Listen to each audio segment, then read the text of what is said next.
Blood తీసుకొచ్చి పంది blood ఇలాంటి కొన్ని ఉంటాయి జాతులు.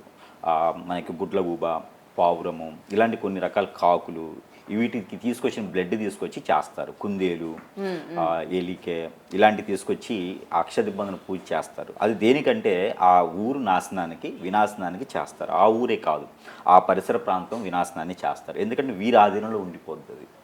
అంటే ఆ శక్తులు ఏవైతే మరణించినటువంటి ఆవహించేస్తాయన్నమాట వీరికి. ఆవహించడం ద్వారా వీరు ఏదంటే అది చెడు చేయడానికి ఎక్కువగా ఆస్కారం ఉంటుంది.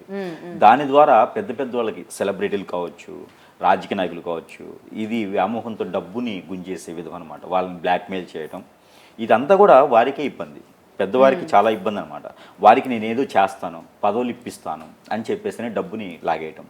తర్వాత వారికి ఏ విధమైనటువంటి బయటకు వచ్చేదానికి లేదు. ఎందుకంటే సెలబ్రిటీలు కావచ్చు, పొలిటీషియన్స్ కావచ్చు, ఆశ కొంది ఉంటారు, డబ్బు పెడతా ఉంటారు. చాలామంది నాశనమైపోయారు. ఈ రకంగా చేయడం ద్వారా ఖచ్చితంగా అందరికీ ఇబ్బంది అవుతుంది. ఏదైనా చంటి పిల్లలు ఉన్న ఊరిలో ఆడపిల్లలు ఉన్నా వాటి నక్షత్రానికి ఫేస్ చూడగానే అర్థమైపోద్ది మనకు పనికి వస్తారా అని. అలాంటి వాళ్ళని కిడ్నాప్ చేయటం ఇది అన్నిటికి కూడా మూలం ఏంటంటే ఇలాంటి అక్షదిబ్బందుల పూజలు చేస్తారు. ఎవరైతే ఉన్నారో వీళ్ళని ఇంతటితో అరికట్టడం అనేది చాలా మంచిది. అలాంటి పూజలు చేయడానికి కానీ, అలాంటి హోమాలు చేయడానికి కానీ, అలాంటి అర్ధరేతుల పూట యజ్ఞాలు యాగాలు చేయడానికి కానీ అర్హత లేదు అని చెప్పేసి ప్రభుత్వాలు కొత్త చట్టాలు తీసుకురావాలి. వారిని వెంటనే మూసేసే విధంగా అలాంటి చేయకూడదని చెప్పేసి